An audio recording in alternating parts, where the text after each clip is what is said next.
नमस्कार, आप देख रहे हैं नॉनसेंस टॉक न्यूज लाइव और मैं आपके साथ पल्लव घोष। आज बेहद खास दिन, आज स्वामी विवेकानंद का 162वां जन्म दिवस मनाया जा रहा है। स्वामी विवेकानंदा को अगर समझने की कोई कोशिश करे तो उनकी जो टीचिंग है, उनकी जो फलसफा है, उनका जो बताए गए जो शिक्षा है, उनको समझना बहुत जरूरी है। बेहद खास है, बेहद अलग है और उनको, उनके फलसफे, उनको उनकी जो टीचिंग है उसी से समझा जा सकता है, क्योंकि उनका जो रिफ्लेक्शन था वो पूरी तरह से उनके जो मास्टर थे यानी रामकृष्ण परमहंस, उनका प्रतिबिंब कह सकते हैं। रामकृष्ण परमहंस के जो फलसफे हैं, जो टीचिंग्स हैं, वो स्वामी विवेकानंदा ने अपने अंदर पूरी तरह से उतार लिया था। और इसीलिए कहते हैं कि स्वामी विवेकानंदा का जो भी टीचिंग है वो पूरी तरह से उनके गुरु रामकृष्ण परमहंस का प्रतिबिंब है एक तरह से। जैसे कि मैंने कहा, आज 162वां जन्म दिवस मनाया जा रहा है स्वामी विवेकानंदा का। 1863 में उनका जन्म उत्तर कोलकाता में हुआ और उनका असली नाम नरेंद्रनाथ दत्त था। स्वामी विवेकानंदा उनके सन्यासी बनने के बाद का नाम है।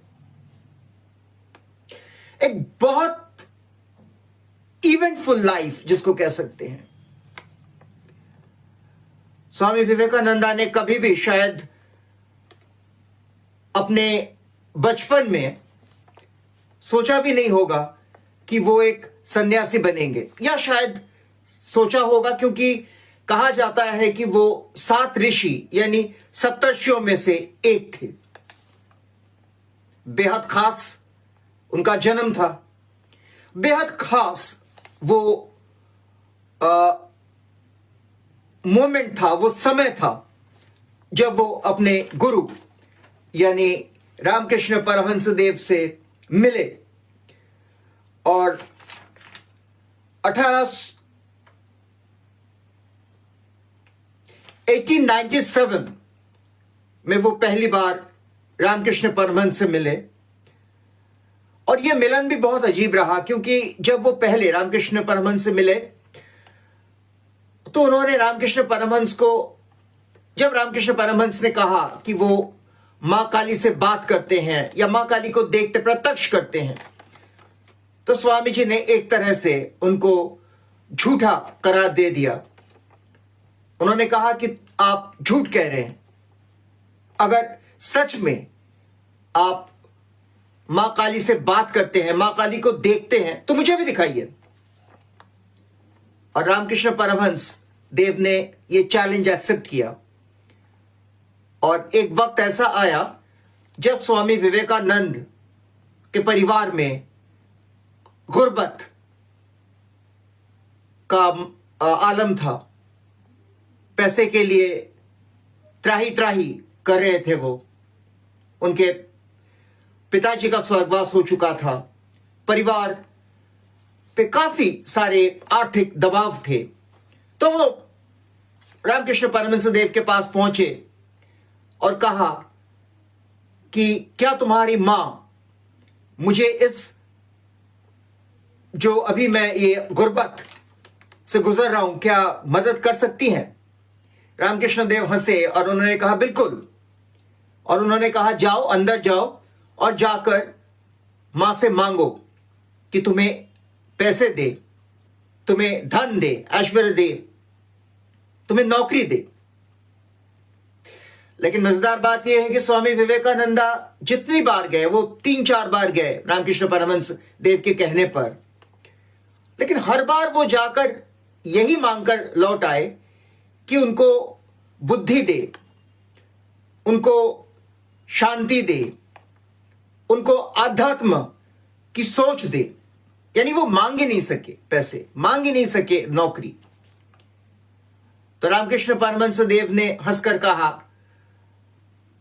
कि यही फर्क है दूसरे में और तुम में।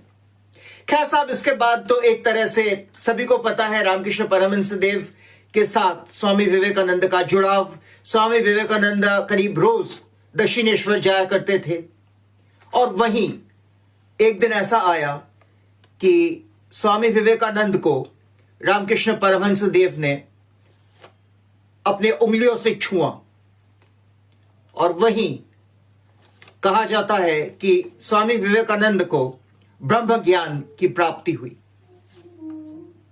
एक बार और रामकृष्ण परमहंस देव ने स्वामी विवेकानंद को इस तरह से छुआ था उनके आखिरी दिनों में, जब रामकृष्ण परमहंस देव के जाने का वक्त आ गया था। तो उन्होंने अपने तमाम शिष्यों में से विवेकानंद को चुना और उनको अपनी तमाम शक्ति, तमाम आध्यात्म की जो ऊर्जा, वो उनको प्रदान किया और कहा, आज से तुम्हें मैं सब कुछ देता हूं। ये वो दिन है खास जिसको हम कल्पतरु के नाम से भी जानते हैं। खैर, चंद बातें, जैसे कि मैंने कहा, विवेकानंद को जानने के लिए उनके फलसफे को जानना बहुत जरूरी है, बहुत अलग है दूसरों से।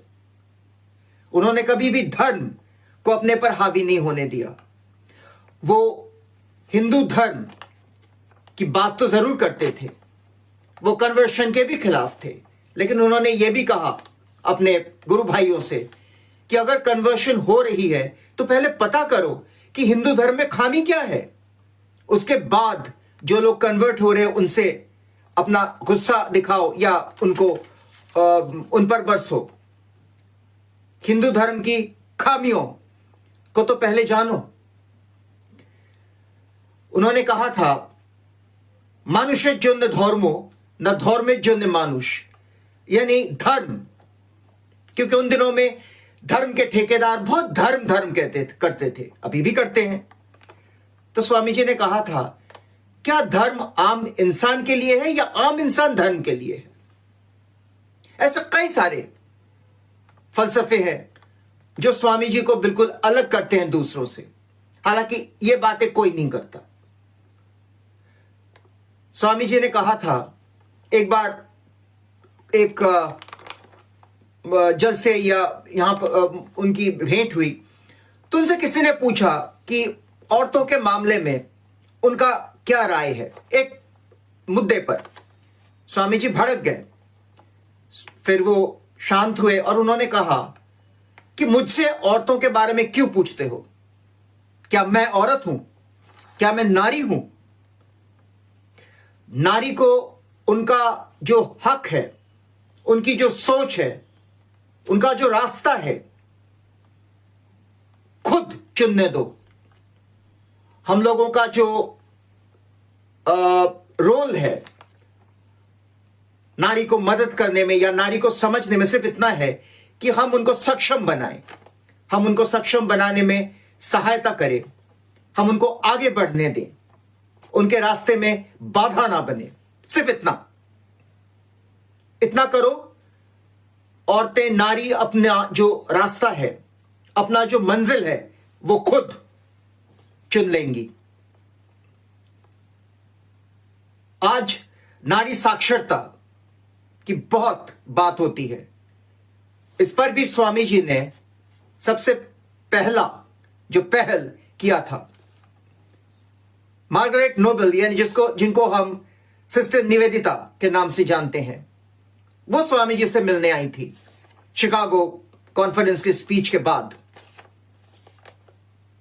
और स्वामी जी ने उनको कहा कि आई हो, बहुत अच्छी बात है, मेरे साथ काम करना है तो इस समाज को साक्षर बनाओ, महिलाओं को साक्षर बनाओ। और सिस्टर निवेदिता अपनी पूरी जिंदगी भारत में, कोलकाता में रह गईं और उन्होंने यही किया अपने आखिरी दम तक। औरतों को साक्षर बनाना, औरतों को लिखाई पढ़ाई, उनको अपने पांव पर खड़े होने की जो ताकत ये दिया। आज वुमेन एम्पावरमेंट की बहुत बात होती है, आत्मनिर्भरता, नारी सशक्तिकरण, लेकिन नारी सशक्तिकरण का जो पहल वो भी स्वामी विवेकानंदा ने ही किया था। जैसा कि मैंने कहा, उन्होंने कहा था कि औरतों को अपना जो रास्ता है, वो जो चाहती है, वो जो करना चाहती हैं, इतना भर करने दो, बस यही तुम्हारा जो रोल है वो खत्म हो जाता है। आगे वो अपना रास्ता खुद चुन लेंगी, क्योंकि उनको पता है उनको क्या चाहिए। बस रास्ते में रोड़े मत बनो। एक और मजेदार फलसफा, जैसे कि मैंने कहा, धर्म को लेकर वो कभी भी ऑर्थोडॉक्स नहीं थे। उन्होंने कहा था, वो हमेशा कहते थे कि जो यूथ है, जो युवा पीढ़ी है, उनको आगे आना चाहिए, उनको खेल कूद, एक्स्ट्रा करिकुलर एक्टिविटीज में हिस्सा लेना चाहिए। तो उन्होंने कहा था कि घर बैठे भगवान के सामने हाथ जोड़कर पूजा करने से बेहतर है मैदान में आओ, फुटबॉल खेलो। इससे तुम्हारे मन की जो प्रसारता होगी, मन की जो तुम्हारी जो सोचने की, समझने की जो ताकत है, उसको और उन्नत होगी। क्योंकि जब आप बाहर आएंगे तो बाकी लोगों से मिलेंगे, आपकी जो सेहत है वो बनेगी।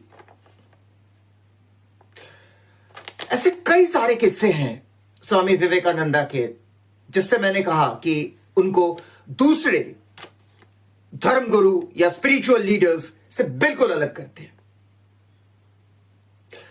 और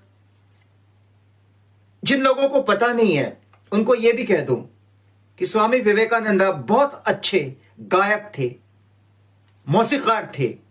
यानी he was a very good singer, lyricist and composer. आज जो गाना आरती क्रम के नाम से जो रामकृष्ण मिशन और मठ में गाया जाता है, उसको लिखना, उसका सुर देना और उसको गाना, यह सब स्वामी विवेकानंदा ने ही सबसे पहले किया था। और भी बहुत सारे किस्से हैं, लेकिन इतने सारे किस्से ये 8 या 9 मिनट में समाना बहुत मुश्किल है। स्वामी विवेकानंदा को आज उनके 162वां जन्मदिन पर भावभीनी श्रद्धांजलि, नतमस्तक होके इतना ही कहना चाहूंगा कि आज अगर ऐसे व्यक्तित्व होते तो आज का समाज बिल्कुल अलग होता। नमस्कार, आप देख रहे थे नॉनसेंस टॉक न्यूज। मैं पल्लव घोष।